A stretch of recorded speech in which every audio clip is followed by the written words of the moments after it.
Well, this young lady, I just think she's awesome. I was reading her bio and some more information about her. Her name is PorsheaRae, and she talks about power principles. I like that. This is God's power community, Yeah. and she's got power principles. But I remember reading while I was going over her information how she was ready to do something big. I think she's getting ready to start a business or something like that. And then she got a telephone call with some bad news. So she moved on to talking about dream, drama, and destination. But she's awesome. She's doing a lot of great things in the kingdom of God. And I'd just like for our listeners to be blessed with her today. Her name is PorsheaRae. This is my home girl from hometown. Portia, are you there? I am here and fired up. How y'all doing today? We're doing great. Fantastic. We're so excited Wonderful. about having you on the program. Why don't you introduce yourself and tell our listeners a little bit about what you do?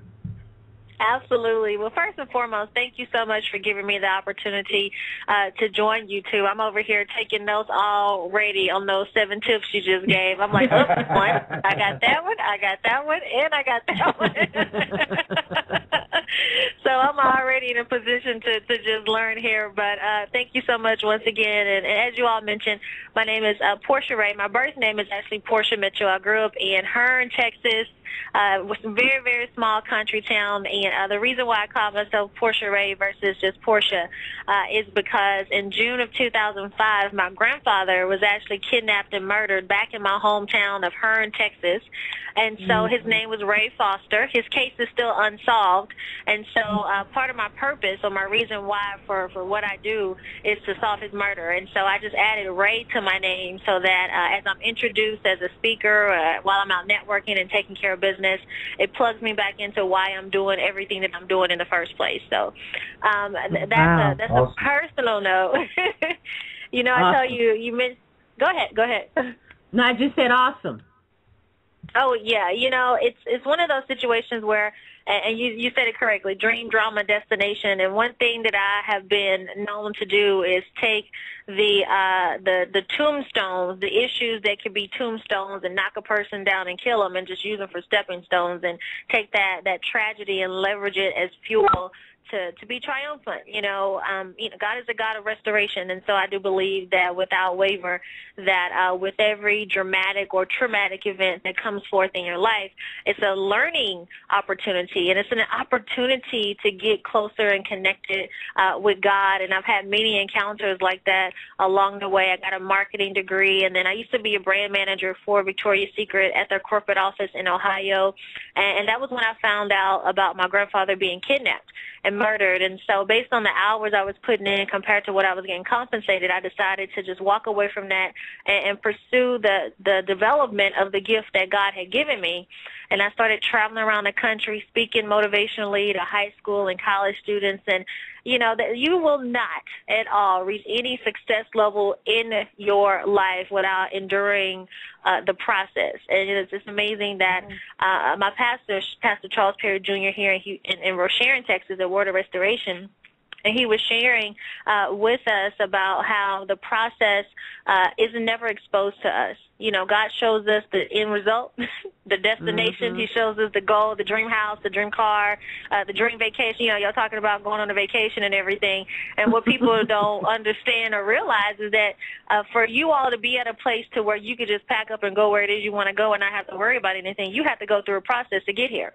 That's right. And it's that process that most people aren't exposed to. So when we see people in high stature, high achievement, popularity, celebrity, all of that, you are people are attracted to that, but they don't know what a person went through to get what it is that they got. Right. And so because most people are afraid to endure that process, and so as an entrepreneur, I've had to endure the process of entrepreneurship. 21, going on 22 months ago, I was in a horrible place financially.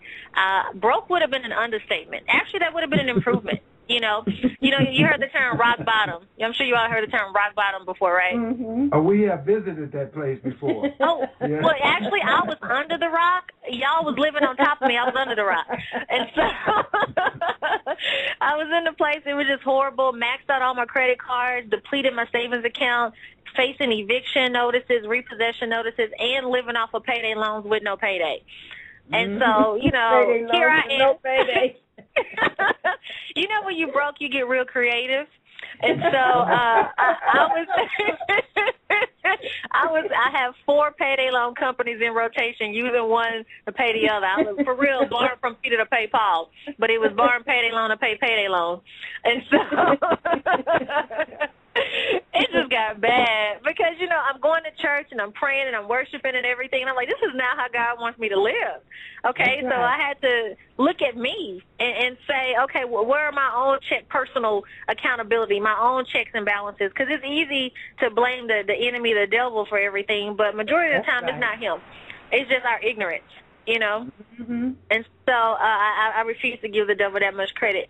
But, you know, I just partnered up with some very powerful and progressive people in business. And so, you know, I look up 21 months later and I'm in a completely different place, a very prosperous place and strong place financially. I have a $1 million company that I'm running, and just doing so by impacting people all across the country. I love being in service. I love, you know, ministry is a great way to serve other people.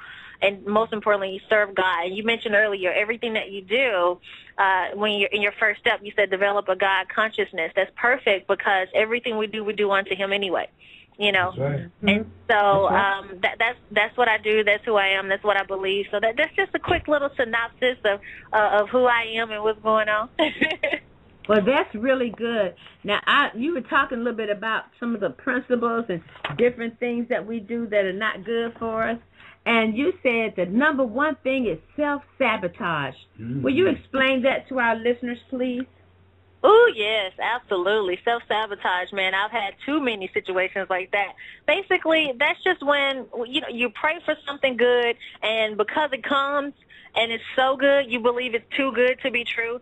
And you know, a lot of times it's just you're just afraid to walk into what's been presented before you. You pray for a way to get out of your financial strain. You pray for a better marriage relationship.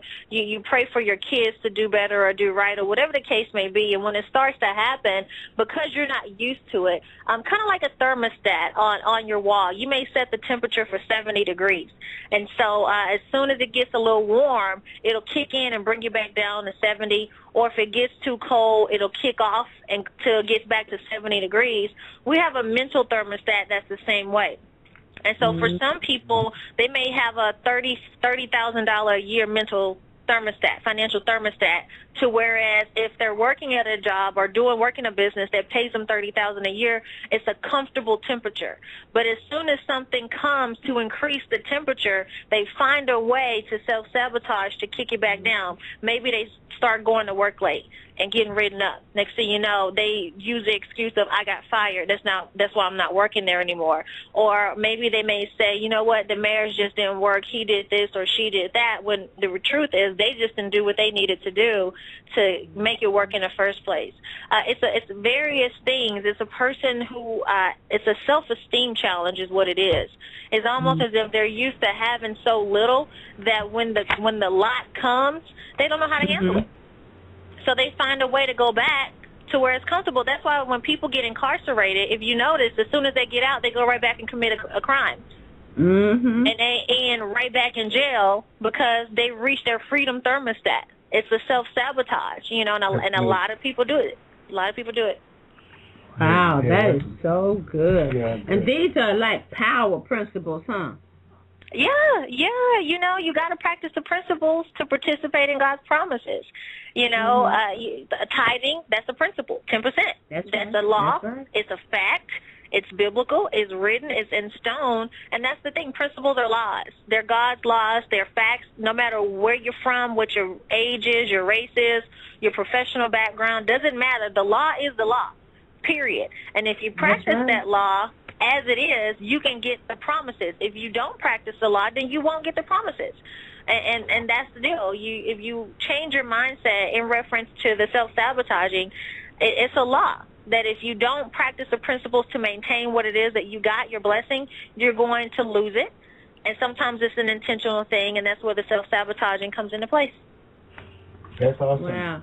Now, what is your acronym for POWER? Well, it comes from my life formula, which is actually